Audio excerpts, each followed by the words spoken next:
के शर्मा जी, अब सीधा सीधा सवाल यह है ना कि चलिए ठीक है, विपक्ष मान लीजिए मुद्दा भी बना रहा है, विपक्ष मान लीजिए सियासत भी कर रहा है, लेकिन जिम्मेदारी तो आप ही से पूछी जाएगी ना सर। आप ही से पता किया जाएगा कि देखिए आप है ना रोल में, आप है ना इस देश में, सरकार आपकी है ना, केंद्र सरकार बीजेपी की है ना, तो संसद चले ये जिम्मेदारी आपकी है। अब विपक्ष को कैसे मनाना है, कैसे सेम पटल पर आपको आना है, ये तो आपको देखना है। सब कुछ विपक्षी थोड़ी ना करेगा इस देश में। बिल्कुल प्राची जी, और आप देखिए इसी कारण से लगातार स्पीकर जो है सभी दलों की बैठक भी बुला रहे हैं। आज भी इन लोगों ने बहिष्कार किया उस बैठक का, उस पर ये बात करने को तैयार नहीं है स्पीकर के सामने, ना इस पर कोई समाधान की बात है। ये भी अपना ठीक है, इनको पिछला पूरा सत्र पूरे देश ने देखा, उसके पिछले सत्र में देखा, ये पूरे सत्र भर नारे लगाते हुए पूरे सत्र को इन्होंने बर्बाद किया।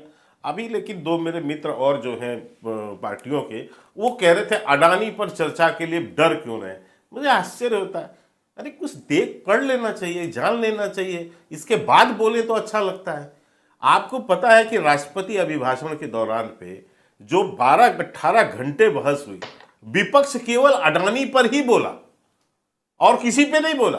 फ्रीडम ऐप से सीखकर आप चॉकलेट बनाते हैं क्या? अगर ऐसा है तो आप अपने चॉकलेट्स को 1 करोड़ फ्रीडम ऐप के जो ग्राहक हैं उन्हें बिना किसी खर्चे के आप उसे बेच सकते हैं। और उसका जवाब जो है बकायदा सत्ता पक्ष से जो है, हमारे यहाँ से रविशंकर प्रसाद जी, पूर्व केंद्रीय मंत्री, निशिकांत दुबे जी, और स्वयं जो है वित्त मंत्री जो है निर्मला सीतारमण में सदन के अंदर दिया। तो उस पर चर्चा हो चुकी है, बात भी हुई है, जवाब भी दिया गया है, सब कुछ हुआ है। अब एक सज्जन अभी ज्ञान दे रहे थे कि ईडी जो है वो क्यों नहीं करती, जांच क्यों नहीं कर लेती सीधे। आपको इसका भी सिस्टम पता हो, ईडी तब जांच करती है जब FIR दर्ज होते हैं। अभी ये जो कमेटी बनी है जो सुप्रीम कोर्ट की, वो सारे विषयों की जानकारी ले रही है, सारे, उसके अंदर कोई लिमिटेशंस नहीं है, और सारे विषय आएंगे। यदि उनको लगता है कि इसमें ईडी की जरूरत है तो वो भी भेजेंगे। वो तो सब जो है जाने माने जो है जज हैं, बड़े बड़े वकील हैं, बड़े बड़े उसमें जो है एक्सपर्टीज लोग बैठे हुए, और वो भी कोई हमारे द्वारा बनाई नहीं है, सुप्रीम कोर्ट ने अपने आधार पर बनाई है उसको। तो हम ये कह रहे हैं कि निश्चित तौर से उस पर ये है, लेकिन आपका बहाना इसलिए है, अडानी का बहाना है, राहुल को बचाना है। अरे वो अगर बहाना आप जैसे ही उसको लॉन्च करने लाए थे, बना रहे हैं, वो अगर नौटंकी कर रहे हैं, ड्रामा कर रहे हैं, तो आप लोग मत करिए ना।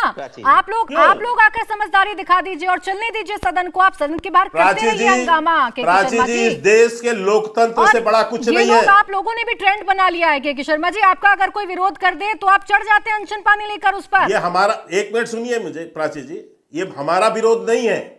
आप मोदी जी का जाके विदेश में विरोध कीजिए, हमारी पॉलिसी का कीजिए, भाजपा का कीजिए, जो आप निरंतर करते हैं, हमें मंजूर है, हम तो कभी नहीं इस पर आते हैं। आप लेकिन विरोध जब भारत के लोकतंत्र का करेंगे, जब भारत को अपमानित करेंगे, तो आपको नहीं छोड़ेंगे। फिर तो हम आपसे माफी मंगवा के ही रहेंगे, आपको तय करना पड़ेगा। प्राची जी देखिए, आपके इस शो का आज बहुत महत्वपूर्ण दिन है, और क्योंकि इसमें से मुझे लगता है पक्ष और विपक्ष से एक बहुत बड़ी चीज निकल के आई। अब विजेश अवस्थी जी, जो कि एक राजनीतिक विश्लेषक भी हैं, संघ के प्रचारक भी जी हैं, उन्होंने एक बढ़िया चीज बताई है। फ्रीडम ऐप से सीखकर आप चॉकलेट बनाते हैं क्या? अगर ऐसा है तो आप अपने चॉकलेट्स को 1 करोड़ फ्रीडम ऐप के जो ग्राहक हैं उन्हें बिना किसी खर्चे के आप उसे बेच सकते हैं। मैं प्रचारक नहीं हूं, जो भी हो, मैं संघ के आप चिंतक हैं, जो भी हैं, RSS से जुड़े हैं। खैर, देखिए उन्होंने बड़ी अच्छी चीज बताई कि भाई सुप्रीम कोर्ट ने एक कमेटी बनाई है, उसमें नामचीन लोग हैं, उसकी रक्षा करेंगे, उसके बाद JPC बन लेंगे। मैं तो कहता हूं कि भारत सरकार को, भारतीय जनता पार्टी को सीखना चाहिए। वो कम से कम इस बात पे तैयार हो जाएं कि भाई JPC बनाएंगे, पहले ये कमेटी की रिपोर्ट आ जाए, यही करने के लिए चर्चा कर लें। आप सदन ही चलने दो, आप सदन ही नहीं चलने दे रहे हो। साफ बिल्कुल बात है कि जो सुप्रीम कोर्ट की कमेटी है वो ये चेक करने के लिए बनाई गई है कि सेबी के लॉ का वायलेशन हुआ है कि नहीं। JPC ये दिखेगी कि इसमें सरकार की भूमिका क्या है, उस अडानी ग्रुप की कैसी वैधता हुई है, उसका पुनर्स्थापन, लेजिटिमाइजेशन कैसे हुआ है। तो भाई अवनीश जी तो कहने को तैयार हो गए ना, इन्हीं की बात मांग ले कम से कम सरकार। इनकी भी बात नहीं मान रही है तो किसकी बात मानेगी? ना पक्ष की मान रही है, ना संघ की मान रही है, तो मांगे किसकी? अच्छा जवाब दे दीजिए। मुझे लगता है कि यहीं से हल निकल रहा है।